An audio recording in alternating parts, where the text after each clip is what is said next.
Olá, assinante da TV Destaque. Estamos aqui para mais um programa Direitos e Deveres, Cidadania e Ação, que produzimos pelo site proleges.com.br com a intenção de fomentarmos a cidadania e os laços dos direitos dos cidadãos.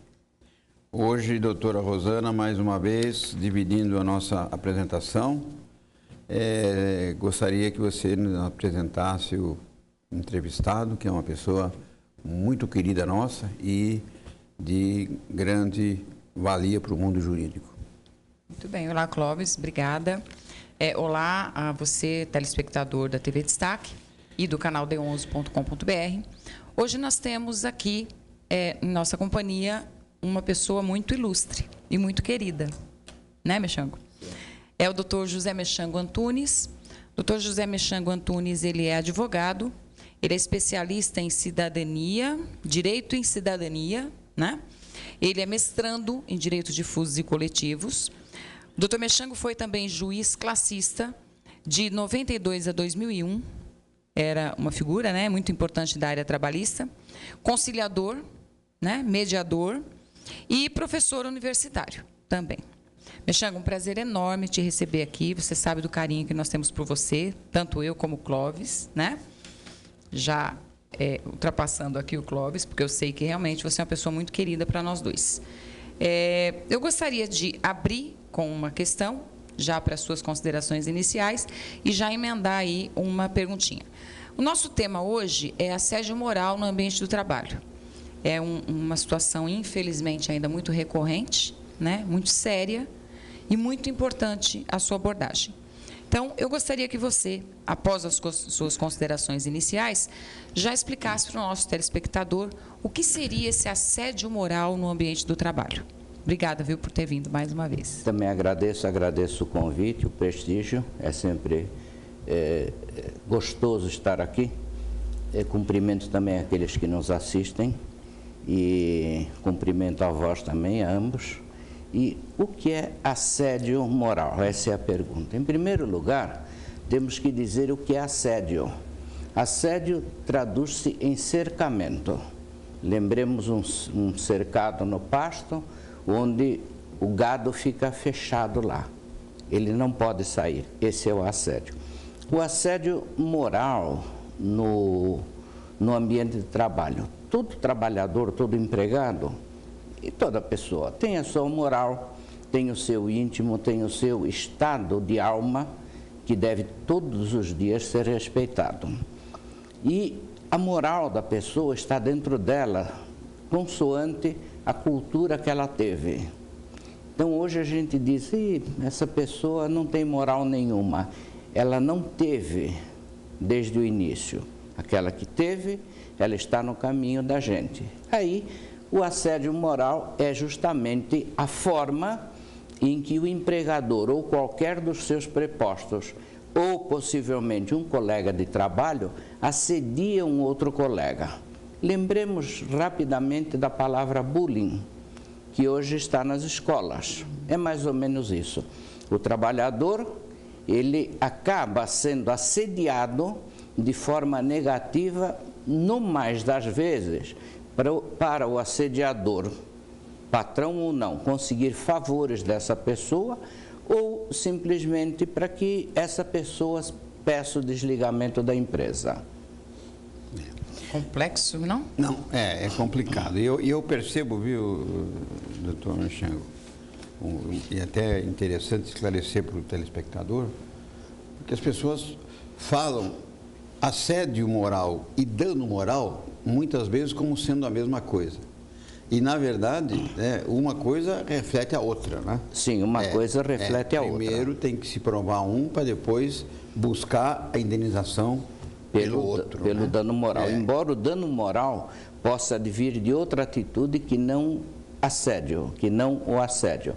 Mas o assédio em si enseja, sim, a existência do dano moral e, por conseguinte, a possibilidade do assediado, da vítima, pedir uma indenização, eu gosto de dizer reparação.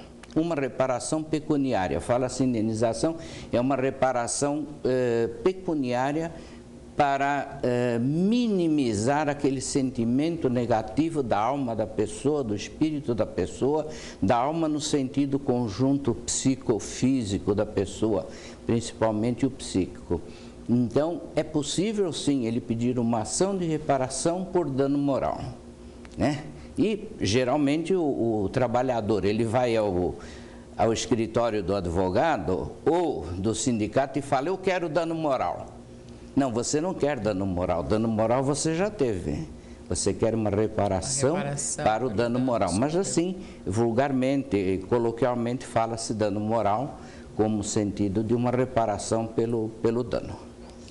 Mexango, eu gostaria que você, assim, brevemente, diferenciasse para o nosso telespectador o assédio moral do assédio sexual.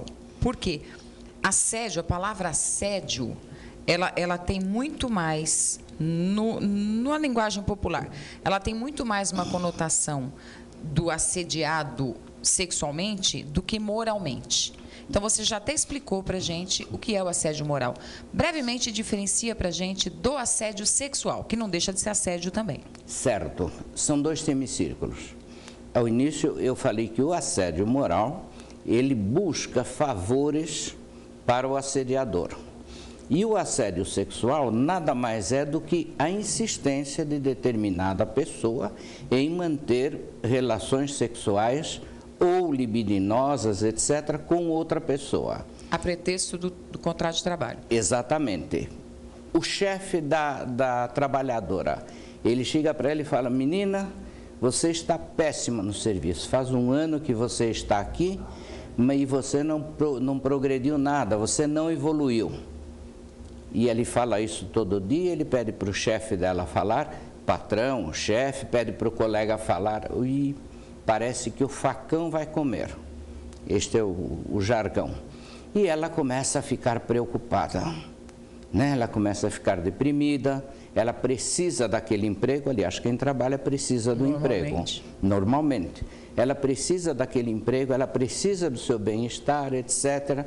E de repente vem um convite: olha, tem um motel ali, a gente poderia, você faz 1 hora extra, eu te pago a hora extra, eu mando assinar o teu cartão às 11 da noite e a gente vai fazer a hora extra lá. Então, esse é o assédio moral. Aí, o assédio, ele só se configura se houver insistência, porque eu posso convidar você e você fala não.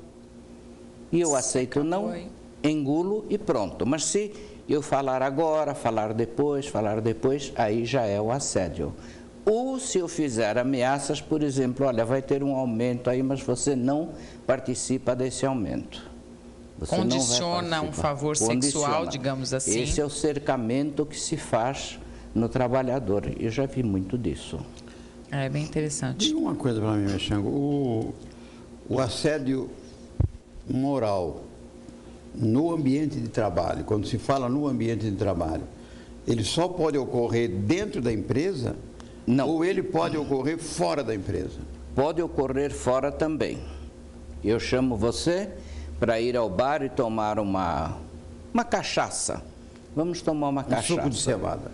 Um suco de cevada, né? Ou um suco de uva fermentado, como eu gosto de falar, né? E todos nós gostamos. E chegando lá eu falo assim: olha, Clóvis, eu ouvi dizer que você está mal na empresa, que você não está rendendo muito. Ah, mas quem te falou? É um segredo. Mas estão dizendo que inclusive você corre o risco de ser demitido por justa causa. Você ser demitido por justa causa. Isso aqui ocorre lá fora. Por quê? Digamos, um subserviente do empregador ou do chefe faz esse trabalho. Isso é muito comum. Uma campanha, né? Uma campanha. E vai cutucando, vai apertando a pessoa e vai fechando um cerco, até que uma hora o trabalhador pode perder a paciência. Já resolvi casos assim. Pode perder a paciência e solta um palavrão, coisa parecida, e vai tirar satisfação com o chefe. E aí termina ofendendo? Termina ofendendo e fala: ofendeu o chefe. Teoricamente perdeu a razão, mas ninguém sabe o histórico que vinha acontecendo. Ninguém sabe o histórico. E aí o empregador se esquece de que para demitir o empregado tem que haver motivos anteriores. Para demitir por justa causa. Melhor, não existe demitir por justa causa, no meu entender. Existe demitir sob alegação de justa causa. Porque a justa causa só vai se confirmar, se você deixar quieto, aceita, ou se você for à Justiça do Trabalho e o juiz diz, realmente houve justa causa, né? A gente já pegou casos desses, onde o empregador vai assediando o empregado e depois aplica-lhe uma justa causa. Você está demitido por justa causa. Aí tem-se que olhar a convenção coletiva, se tem alguma exigência, dizendo que o trabalhador demitido por justa causa tem que receber o papel por escrito, o aviso de dispensa, explicando o que aconteceu. Simplesmente dizer, foi por desídia. Foi demitido por desídia. Genericamente fica complicado. Sim. O que é desídia, né? Desídia é o amolecimento do corpo, o encosto, ele vai se encostar para não trabalhar. Isto aqui é a desídia, né? Isso não é justa causa, Só isso não é justa causa. Aí tem aquele caso, a gente pegou inclusive do trabalhador que foi demitido por justa causa, eu digo sob a alegação de justa causa, porque ele chegou alcoolizado ao trabalho, foi visto tomando cachaça numa xícara, num bar a 200 metros dali, o porteiro da fábrica viu que ele estava tomando cachaça na xícara, para disfarçar, 7h30 da manhã, e eu admiro a capacidade visual dessa pessoa, que é 200 um olhar metros. De lince, né? Sim, de lince. Para saber o que ele está bebendo dentro da xícara. E aí, quando o empregado chegou na porta da empresa, isso aqui há bastantes anos, aí o porteiro avisou o chefe, dizendo que ele não podia entrar porque ele estava bêbado. Aí chegou o chefe e falou, olha, você não vai trabalhar hoje porque você está bêbado. Aí ele falou, mas eu não estou bêbado, não bebi nada, eu saí de lá tomando um café. Mas ele foi demitido por justa causa. Por justa causa, sempre entre aspas, sob a alegação de justa causa, dizendo que ele estava exalando odor etílico, né? Fica bonito assim. É bem subjetivo isso também, né? É bem subjetivo, né? É interessante, essa questão do assédio moral, normalmente, ou é desconhecimento do patrão, né? O que hoje em dia não seria o caso mais, todo mundo já conhece, principalmente o patrão deveria conhecer, mas normalmente o que a gente tem visto no dia a dia é uma forma de, aspas, aí, coagir o funcionário a pedir a demissão. Caso ele não consiga um motivo para a demissão sob a alegação de justa causa, na verdade é um assédio, uma situação em que ele meio que pressiona a pessoa para ela não suportar mais do ponto de vista psicológico e pedir o desligamento, né? O que é uma coisa extremamente injusta, né? Eu acho que a gente faz um intervalinho agora, Clóvis, para não emendar, né? Nós temos que dar um breve intervalo, né? Essa questão aí vamos voltar ainda a discuti-la, inclusive a respeito do alcoolismo no ambiente de trabalho, né? Só para prestar o esclarecimento para o telespectador. Lembrando que o nosso programa ele é reproduzido, né? Às 7h30, às terças-feiras, que aqueles que não puderem assistir o programa fora de Guarulhos, em razão de que o sinal da nossa TV Destaque, canal 15, não é captado, poderão assistir o programa pela internet www.d11.com.br. Ou pelo site do Proleges. E após a reprodução, o arquivo do programa é colocado no site do proleges.com.br, lá na TV Proleges, onde ele fica disponibilizado para que o nosso telespectador possa acessá-lo em qualquer dia, em qualquer horário. Nós vamos a um breve intervalo e voltamos já.